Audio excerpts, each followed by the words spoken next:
With my car turning demonic and having no other options, I seek out a new ride. Jeb has a motorcycle, nothing fancy, but he's willing to part with it for half the price. The engine hums steadily beneath me as I ride back to the hotel, the wind whipping against my face. Before checking out, I scan my journal for clues toward my next mission. The pages are filled with cryptic symbols and hastily scribbled notes, remnants of past encounters. One entry catches my eye. The heart of the city, the old warehouse by the river. I double-check my backpack, finding everything resting comfortably. I tuck my protective amulet securely inside my pocket, then head out. The motorcycle roars to life, and I weave through the city streets, the skyscrapers towering ominously above. The sky darkens as storm clouds gather, casting eerie shadows on the pavement. Arriving at the warehouse, I kill the engine and dismount. The air is thick with the scent of rain and decay. Broken windows and graffiti-covered walls greet me, a testament to the building's abandonment. I push open the creaky door, and it groans in protest. Inside, the warehouse is a labyrinth of old machinery and forgotten relics. However, one item catches my eye. What used to be my car now lies in the corner, rusted and stripped of its remnants. A tired sigh escapes my lips as I press on. My footsteps echo on the concrete floor, while navigating through the dimly lit corridors. Faint whispers reach my ears, indistinct and haunting, like echoes of the past. A figure darts past me, a shadow in the corner of my vision. I spin around, heart pounding, but see nothing. The whispers grow louder, more insistent. I grip the amulet in my pocket, its cold surface grounding me in the moment. A flickering light draws me deeper into the warehouse. I follow it, weaving through the maze of debris, until I reach a large, open space. In the center stands an old altar, covered in strange symbols and surrounded by candles that flicker despite the absence of wind. Kneeling at the altar is a woman, her back to me.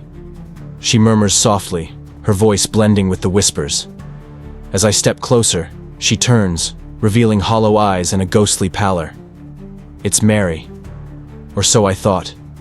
She resembles Resurrection Mary, yet her eyes are darker and more hollow. Her red eyes pierce my soul. "You've come," she says, her voice echoing in the cavernous space. "But you cannot stop what's been set in motion." I clutch the amulet tighter, feeling its energy pulse against my palm. "Who are you?" "You are mine. However, just recite the words in the mirror if you want me to go away," she sneers. She stares deep into my eyes as I chant, "Bloody Mary, Bloody Mary, Bloody Mary." But it's a trick. A black fog swirls around my legs. I feel the air escape my lungs as it constricts my body. Mary splits into three entities. The darkness clouds my eyes, hiding which form is the real one. One of the Marys steps through the fog and grabs me around the neck. I feel my veins pop out as my feet lift from the ground. I hover a couple of feet in the air and grasp her bony wrists tightly, desperately fighting her grip. But she won't let up. My legs dangle helplessly. With a last-ditch effort, I swiftly knee her in the ribs. She emits a hair-raising cry as I crumple to the ground, gasping for air. Breathless, I taunt, "Is that all you've got, witch?" Bloody Mary growls, then disappears into the darkness. Then, I remember my lantern.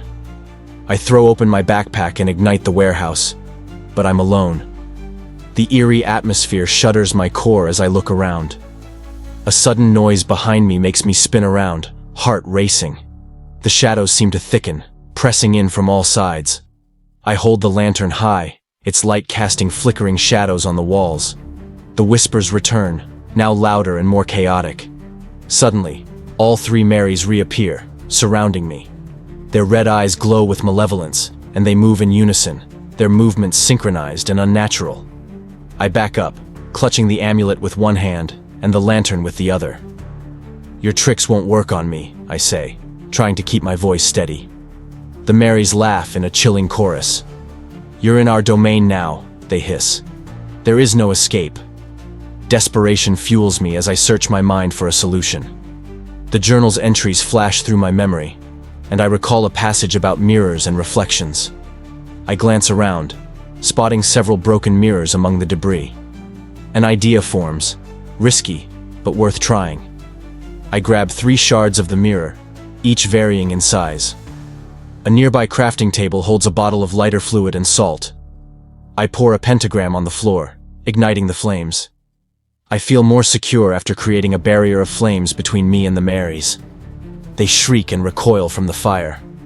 I grab a shard of a broken mirror and hold it up, reflecting their images, one at a time. "Bloody Mary!" I chant. "Return to your reflection!" One of the Marys screams as her form wavers and distorts. The flames roar higher, and the air crackles with energy. The mirror's shard sucks in one doppelganger.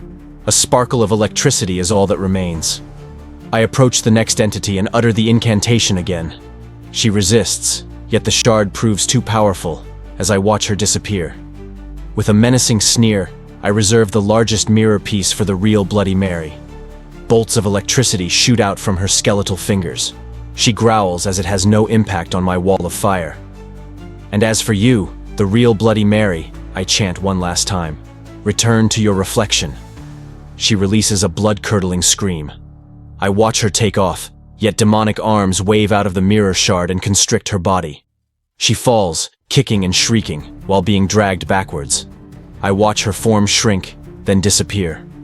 Quickly, I merge the shards into one. A blinding light outlines its edges, then fuses completely. Bloody Mary screams as the mirror shatters into dust. The warehouse falls silent.